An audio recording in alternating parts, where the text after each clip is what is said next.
क्रॉनक्विस्ट का वर्गीकरण यानी कि आर्थर क्रॉनक्विस्ट क्लासिफिकेशन की ऑथर यानी कि क्रॉनक्विस्ट के बारे में हम जानेंगे। दूसरा कि प्रिंसिपल्स ऑफ क्लासिफिकेशन यानी कि जो क्रॉनक्विस्ट ने जो प्रिंसिपल दिए उसको हम समझेंगे। क्रॉनक्विस्ट ने जो टेबल बनाई उसको समझेंगे और टेबल की जो आउटलाइन है उसको जानेंगे और मेरिट और डीमेरिट को हम समझेंगे। अबाउट ऑथर यानी कि क्रॉनक्विस्ट के बारे में है ये कि क्रॉनक्विस्ट कौन थे और क्या थे। यहाँ देखिए कि पहली बात कि क्रॉनक्विस्ट एक अमेरिकन बॉटनिस्ट और बायोलॉजिस्ट थे। अमेरिकन बॉटनिस्ट और बायोलॉजिस्ट यानी कि उनका जो नॉलेज था वो वाइड नॉलेज था, बड़ा नॉलेज था। और ये एक एडजंक्ट प्रोफेसर थे कोलंबिया यूनिवर्सिटी के। एडजंक्ट प्रोफेसर का मतलब जो हमारे यहाँ जो रेगुलर जो पोस्ट होती है प्रोफेसर की उससे अलग थी।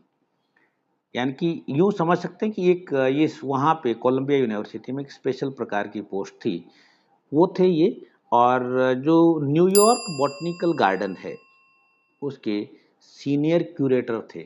सिंपल भाषा में समझो कि जो हर्बेरियम के जो ऑफिसर होते हैं, सीनियर ऑफिसर होते हैं, उनको बोला जाता है क्यूरेटर। और इनको 20वीं सदी का मोस्ट इन्फ्लुएंशियल बॉटनिस्ट माना गया है, क्योंकि जो due to his formulation of the Cronquist system as well as being the primary co-author to the flora of Pacific Northwest, still the most up to data flora of 3 Northwest US state to date। यानी कि flora of the Pacific north west जो काफ़ी बड़ा work था उसके ये को author रहे हैं। एक और ख़ास बात है कि इनका जो फील्ड नोटबुक जो थी वो एक बहुत बढ़िया इनकी फील्ड नोटबुक मानी जाती है। कहा है कि Cronquist botanical field notebook are typical of other botanical field notebook and show how botanist document their field work and collect specimen. यानी कि जब हमारा स्टूडेंट जब फील्ड में प्लांट को कलेक्ट करता है तो कौन सी इन्फॉर्मेशन को हमें रिकॉर्ड करना है, किस तरह से रिकॉर्ड करना है और किस तरह से हमें सीट प्रिपरेशन करनी है, यानी कि फील्ड नोट क्या बनाने हैं, वो सबसे अच्छे इनके माने जाते हैं। और बड़ी बात कि he was specialist on composite, यानी कि कंपोजिटी फैमिली के बारे में जो नॉलेज जो है वो इनका वास्ट नॉलेज है और इनको एक्सपर्ट के रूप में जाना जाता है कंपोजिटी के बारे में। He presented N elaborate interpretation of his concept of classification, यानी कि उन्होंने अपना जो वर्गीकरण है, बुक का नाम है the evolution and classification of flowering plants में प्रेजेंट किया। बुक का नाम the evolution and classification of flowering plants 1968 में प्रेजेंट किया। ये जो बुक पब्लिश हुई an integrated system of classification of flowering plant in 1981 में हुई वापस से, यानी कि 68 के बाद 81 में। और उनका जो लेटेस्ट रिवीजन जो है वो 1988 में पब्लिश हुआ, 1988 में, the evolution and classification of flowering plant के नाम से। इन्होंने जो लक्षणों की एक बड़ी लिस्ट को स्टडी किया, एनालिसिस किया और प्रेजेंट किया। साथ ही साथ इन्होंने जो सिनॉप्टिक की जो हैं उनको प्रिपेयर किया और उनका एक अलाइनमेंट तैयार किया। और चूंकि फाइलोजेनेटिक क्लासिफिकेशन है तो आपस में जो रिलेशन है उसको एक्सप्लेन किया। और ऐसा भी माना जाता है कि ये तख्ताजन के समकालीन है, यानी कि हिज सिस्टम इज मोर और less parallel to Takhtajan system but differ in detail. ये माना जाता है बट ये डिफरेंट है। और एक और मोस्ट इम्पोर्टेंट बात कि आप ध्यान रखिए, स्पेशली वो बच्चे जो कंपटीशन की तैयारी कर रहे हैं, कि उन्होंने ये माना कि जो टेरिडोस्पर्म है that is the seed fern आज प्रोबेबल एंसेस्टर ऑफ एंजियोस्पर्म, यानी कि जो टेरिडोस्पर्म एक ग्रुप है उसको इन्होंने ये माना कि ये ओरिजिन का केंद्र है, यानी कि एंजियोस्पर्म आवर्त बीजों की उत्पत्ति टेरिडोस्पर्म से हुई है। इसके बाद दो इनके ऑनर हैं, यानी कि इनके सम्मान में जो जेनेरा के नाम रखे गए हैं। एक है, ये देखें, आप देख पा रहे हैं, क्रॉनक्विस्टिया, और एक ये है क्रॉनक्विस्टियंथस। क्रॉनक्विस्टियंथस, ये दो जेनेरा हैं जो इनके सम्मान में रखे गए हैं। अब ये बारी आती है प्रिंसिपल ऑफ क्लासिफिकेशन। यहाँ आपको ध्यान ये रखना है कि अगर आप बीएससी में हैं तो इसको छोड़ दें पूरी तरह से, आप जनरल पेपर में हैं तो भी छोड़ दें, बट अगर आप स्पेशल पेपर में हैं तो आप इनको पढ़ लें अच्छे से।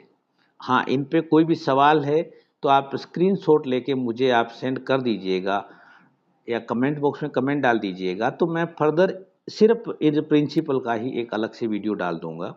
वैसे मेरे अदर वीडियोज में बातें एक्सप्रेस भी हो जाती हैं। जैसे एक उदाहरण मैं लेके और इसको मैं आगे चलूँगा।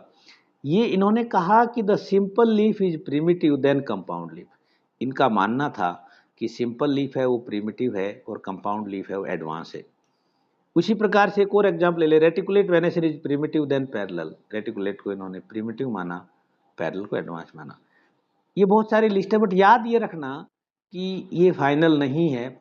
नहीं है का मतलब ये क्रॉनक्विस्ट की लिस्ट है, कॉमन लिस्ट नहीं है।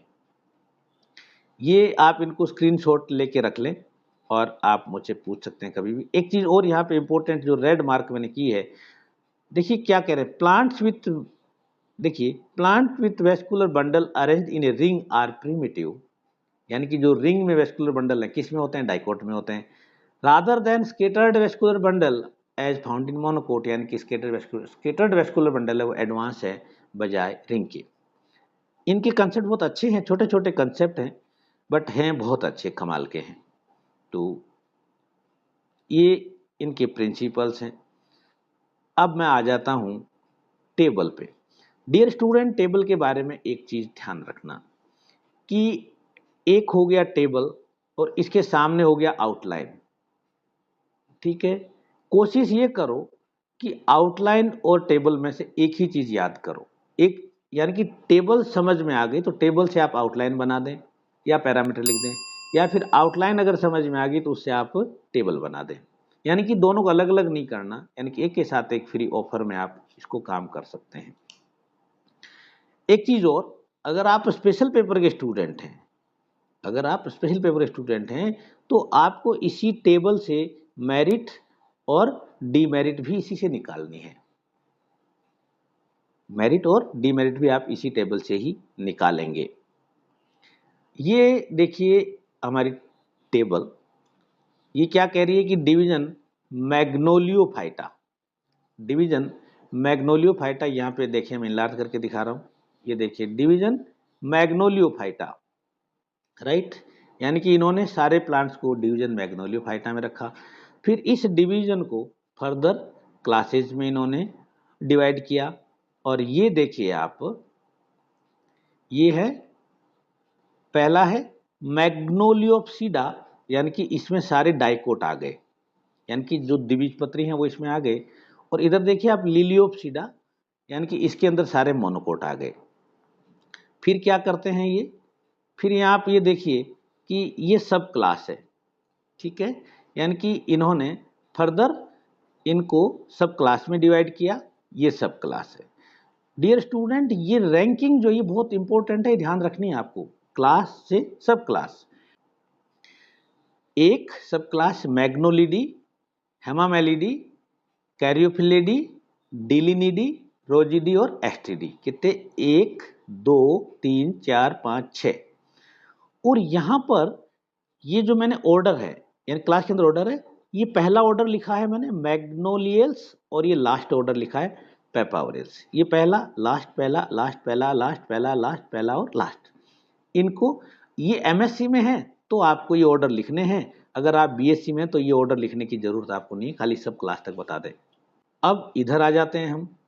इधर ये जो सब क्लास है ये मोनोकोट वाली सब क्लासेज हैं सारी। देखिए 1 2 3 4 5, ये ऑर्डर है पहला और ये लास्ट, पहला लास्ट। यहाँ पे वही कि अगर आप बीएससी में है तो इसकी ज़रूरत नहीं है और आप एमएससी में है तो इसकी ज़रूरत है। तो अब हम आगे चलते हैं। ये आउटलाइन, यानी कि जो टेबल को मैंने समझाया उसको ही लिखा गया इंग्लिश में। एंजियोस्पर्म वर रैंक्ड डिवीजन मैग्नोलियोफाइटा, ठीक है। और फिर इन्होंने क्या किया, मैग्नोलियोप्सिडा एंड लिलियोप्सिडा एज क्लासेस, ओके। और फिर इन्होंने क्या कहा देखिए कि डाइकोट के अंदर 64 ऑर्डर और 321 फैमिलीज को लिया, मोनोकोट के अंदर 19 फैमिली और 19 ऑर्डर और 65 फैमिलीज को इन्होंने लिया है। फिर देखिए एक और इम्पोर्टेंट बात कि डाइकोट जो है, dicot leaden start with magnoliales with ending asterales, यानी कि एस्ट्रेसी मोस्ट एडवांस माना गया। Family asteraceae and orchidaceae of is dicot और मोनोकोट में एडवांस मानी गई है। ओके, अब हम आ गए हैं मेरिट और डीमेरिट। आप अगर बीएससी में हैं तो बात अलग है, अदरवाइज आप एमएससी में हैं तो कोशिश ये करिए कि इन मेरिट और डीमेरिट को जो हमारी टेबल से मैच करिए एक बार। देखिए क्या कह रहे हैं मेरिट में, the classification is mainly based on principle of phylogeny and widely used in USA, यानी कि ये यूएसए के अंदर यूज किया गया और ये फाइलोजेनेटिक है। ये दो मेरिट अपने आप में हो गई। System is completely phylogenetic, same बात।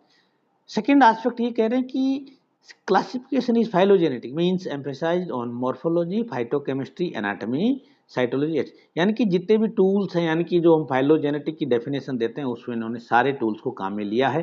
अगर ये नहीं लेते तो ये फाइलोजेनेटिक नहीं होता, तो ये बहुत इंपॉर्टेंट बात है। नंबर 3 इंपॉर्टेंट है कि keys up to the family, यानी कि फैमिली तक इन्होंने की उपलब्ध करवाई है।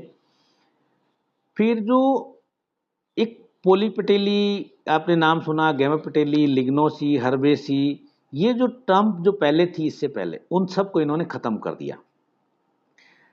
फिर लास्ट देखिए कि वर्बिनेसी और lamiaceae are kept under the order lamiales, caryophyllaceae, chenopodiaceae, portulacaceae are placed under caryophyllales is justified, यानी कि इन फैमिलीज का इन्होंने जो रखा है वो बिल्कुल वाजिब है, गलत नहीं है। और आगे चलें। फिर ये जो कह रहे हैं कि मैग्नोलिडी है जो प्रिमिटिव है, इन्होंने बहुत सही जगह पे रखा है। फिर ये जो बूटोमेसी को सही जगह पे रखा है।